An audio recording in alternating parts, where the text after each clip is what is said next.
le principal obstacle au bonheur, c'est nos propres pensées. C'est pas quelque chose d'extérieur à soi.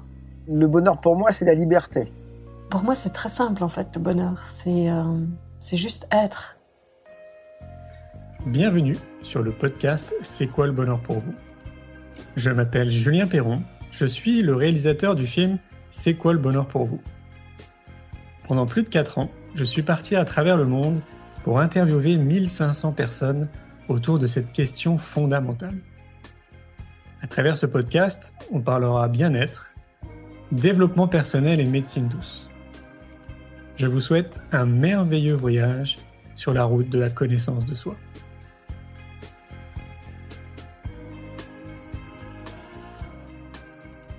Aujourd'hui, j'ai le plaisir de recevoir Marie-Lise Labonté.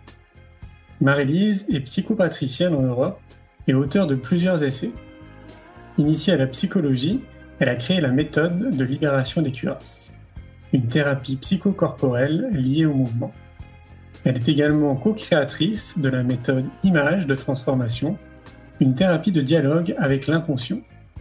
Elle forme des intervenants et donne des séminaires et des conférences partout dans le monde. Je vous souhaite une belle écoute. Bonjour Marie-Lise. Bonjour à toi. Merci de m'accueillir. Alors aujourd'hui, je suis de retour à Paris, Oui. Toujours pour le documentaire C'est quoi le bonheur pour vous ? Donc c'est quasiment plus de 200 000 km autour de la planète, plus de 1500 interviews. Mes félicitations. Merci. Pour revenir ici à Paris.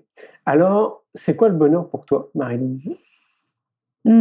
Alors ça, c'est une excellente question. Pour moi, c'est une lumière à l'intérieur de moi qui s'allume ou qui reste toujours allumée, mais qui devient plus étincelante par des moments de mon quotidien qui sont très, on dirait, simples, mais qui font que j'ai comme à l'intérieur de moi une forme de bulle de champagne qui, et regarde, je montre ici, là, qui se meut, tu vois, qui bouge à l'intérieur de moi et qui fait que je me sens dans la joie. Mais il n'y a pas de raison extérieure qui vienne la stimuler, cette joie. C'est comme si moi-même, je me suis auto-créée inconsciemment ou semi-consciemment cette forme d'ouverture à la beauté de tout ce qui m'entoure, de tous les événements. Je sais pas, je repose dans une forme d'expansion finalement. Et pour moi, c'est ça vraiment le bonheur. C'est génial. Ça a toujours été comme ça ? Non. Non, j'ai connu comme tout le monde des moments où oui, j'avais des moments de bonheur, mais qui étaient vraiment stimulés par l'extérieur. Du style ? Je sais pas, moi, je vivais quelque chose de magnifique avec mon amoureux ou mon époux, où on avait eu une relation sexuelle extraordinaire, et donc en sortant de la relation, ou même pendant l'échange, il y avait vraiment comme une sensation de très grande joie qui, à quelque part, on aurait dit qu'elle pouvait se perdre. Okay. C'est ça. Donc, je vivais des moments de joie que je perdais et que je retrouvais, mais qui étaient beaucoup conditionnés par l'extérieur, ou les gens avec qui j'étais, ou l'amour que je pouvais donner et recevoir. Mais ça venait pas, c'était pas basé dans mon intérieur, d'emblée. D'accord. C'était stimulé beaucoup par l'extérieur. Ouais. Ça veut dire qu'il y a eu un déclic à un moment donné ? Ah oui, j'ai eu tout un déclic, oui. J'en ai eu même, je dirais, 2 très importants par rapport au bonheur.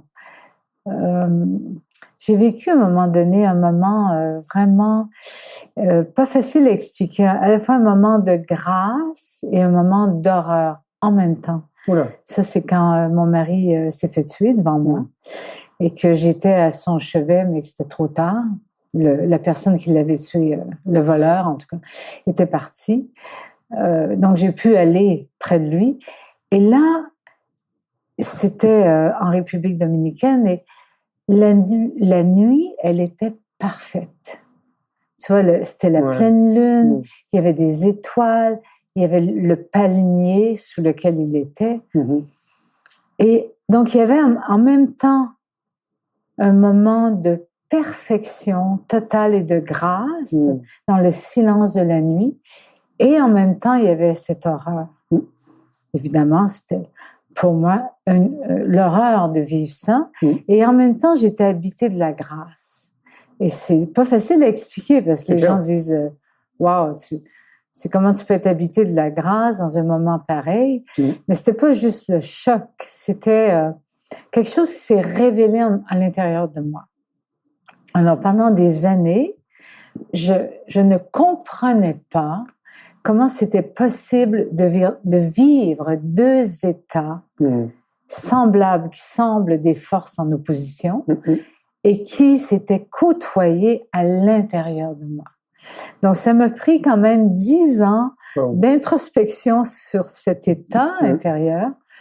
Puis un jour, j'ai eu un autre déclic, où à l'intérieur de moi, j'ai senti qu'il n'y avait plus de séparation, que la grâce, l'horreur, la mort, la vie, la joie, la tristesse ou la douleur, tout ça pouvait se côtoyer et que c'était à quelque part la même vibration et que tout ça venait de la façon dont moi je le vivais à l'intérieur de moi.